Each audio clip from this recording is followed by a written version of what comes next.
What's up, everybody? It's May 26th. I'm getting blind. May 26th, looking at the early markets.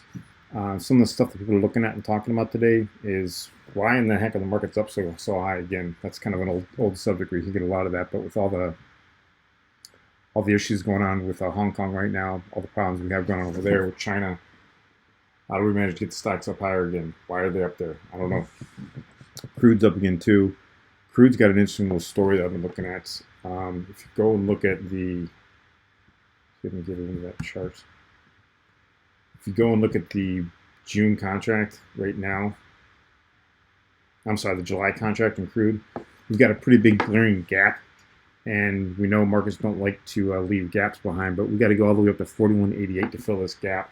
Kind of curious to see if crude's going to get up there, and that's an interesting story. I've got alerts set for the 42 calls to see if anything really happens with that. That's simulation. I'm running some stuff, so I'm getting some fills in over there.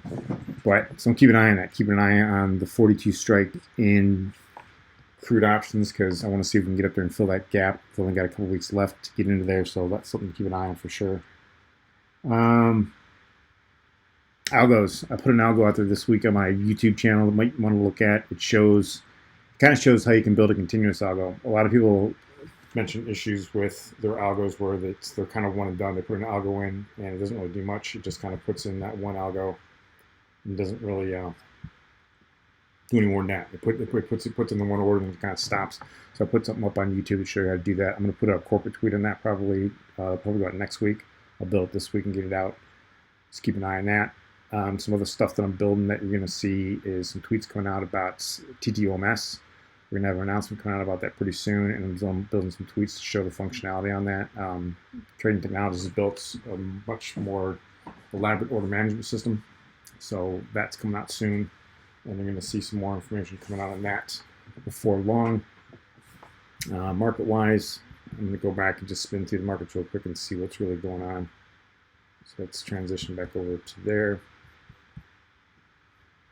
See what else is worth looking at. Small caps leading the way in a big way. Small caps are up 3% today, so that's an eyeful. This is really interesting too. The bank stocks at Eurex, FESB at Eurex, that's the Eurex Bank Stocks Index. That thing's just been hammered. It's been sitting down here forever now. It seems like since, well, what is that? Since middle of March.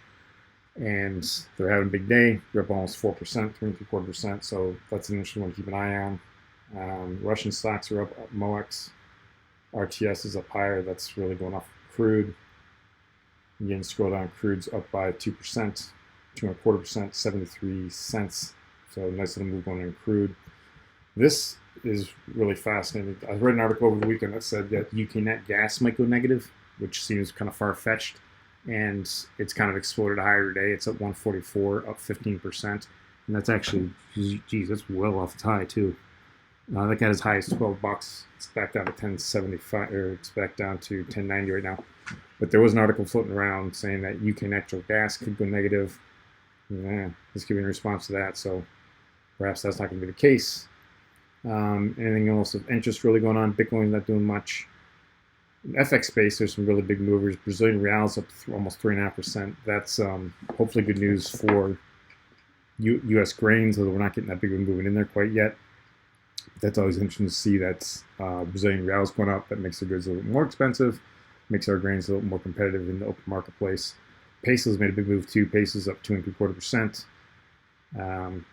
Corn's up, but not by anything to get too excited about. 1.75, nothing too exciting at all. Ethanol's up, yeah, big deal. It's up on 2 contracts, so I'm not going to get too excited about that. And in the softs, I think with the dollar breaking a little bit, it's helping the softs.